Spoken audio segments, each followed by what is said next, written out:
I think it's good. I think we're still a little, still not quite, you know, dry, but I think we're good enough. I mean, I know the ears like this are gonna be okay. I mean, that's some good looking corn right there.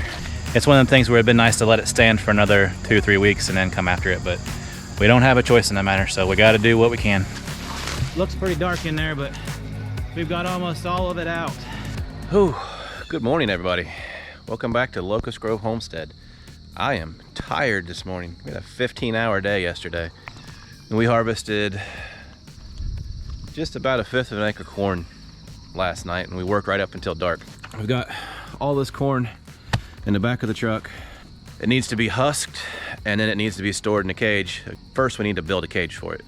This mess here, that's probably next week's project, because this week we got to focus on plants. It's got to be one of my least favorite things about moving, is that you don't know where all your stuff's at. I'm thinking I'm going to use that chicken fence as a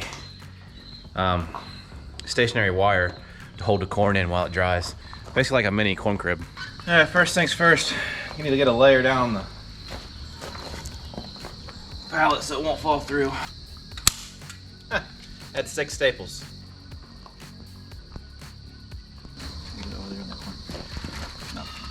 So there's our little makeshift corn crib. We'll find out if it works. We'll see how it does. It shouldn't stretch it out or pull it apart. If it does, we'll just do it again.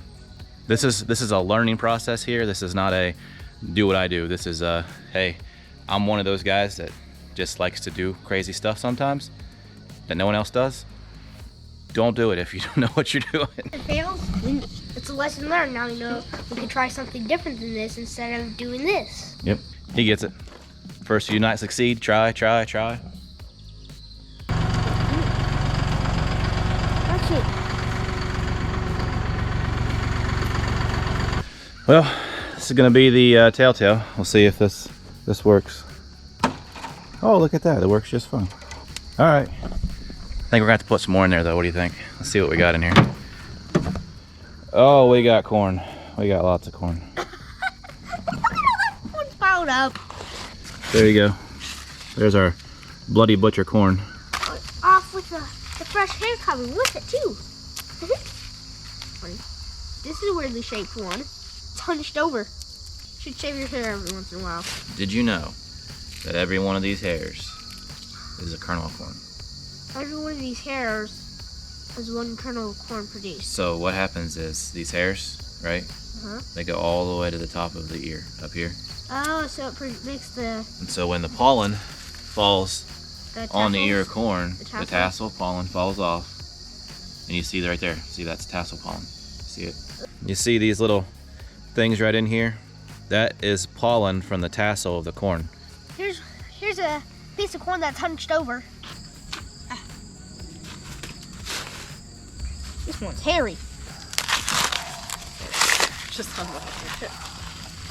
All right, last ear. 3, 2, 1. Oh, what do you guys think? How many pounds are there? I'm thinking 600. I mean, if you were to pack, that'd be 50-pound bags. So you would be looking at 12 50-pound bags minus cob. And that'd be about how much you'd have on that skid. So that was a good bit of work. I think we have, what, about 6 hours of shucking. So fast forward 2 weeks. Been working through the corn. This chicken wire fence has worked out pretty good for keeping this stuff out here, drying it out. Let me see, we'll grab a piece. Let's grab a piece here. It's drying pretty good. We are getting a little bit of fungus, or we are getting a little bit of mold growth on it. This corn was really wet when we harvested it. Obviously, we harvested way earlier than what we should have. We didn't have a choice in the matter. We had to get it out of there. But now that it's out, it's here, we're working through it a little bit at a time. You can see, for the most part, it looks pretty good.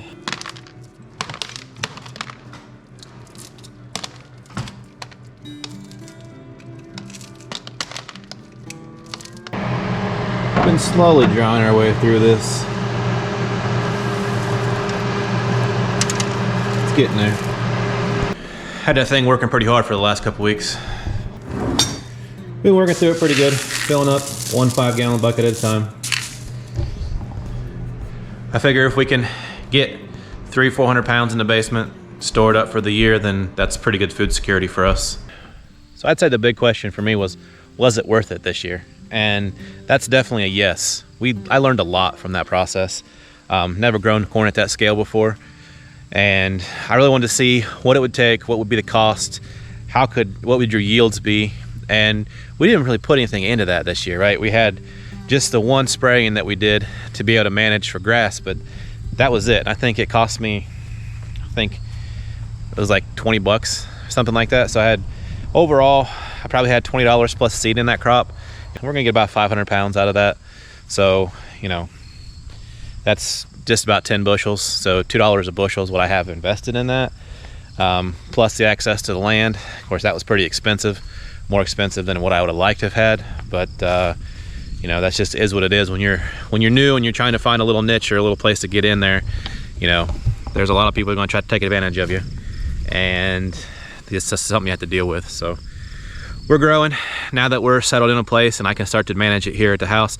I don't have to worry about that, so my costs would be extremely low if we were to grow it here rather than growing at someone else's property. But I'm going to say, moving forward, it's something that we can put in. Depends on how much scale we want to put in, but corn is definitely going to be one of those security crops for us because we can grow a lot of calories in an area and it'll store for long periods of time. Even that crop right there, if we use 150 pounds of corn this year, we're still going to have several hundred pounds left over to be able to carry into next year, and it'll last for a few years for us, and we can rotate out to different grains if we wanted to. But it's just an added level of security for our food storage that we don't have to worry about in the future.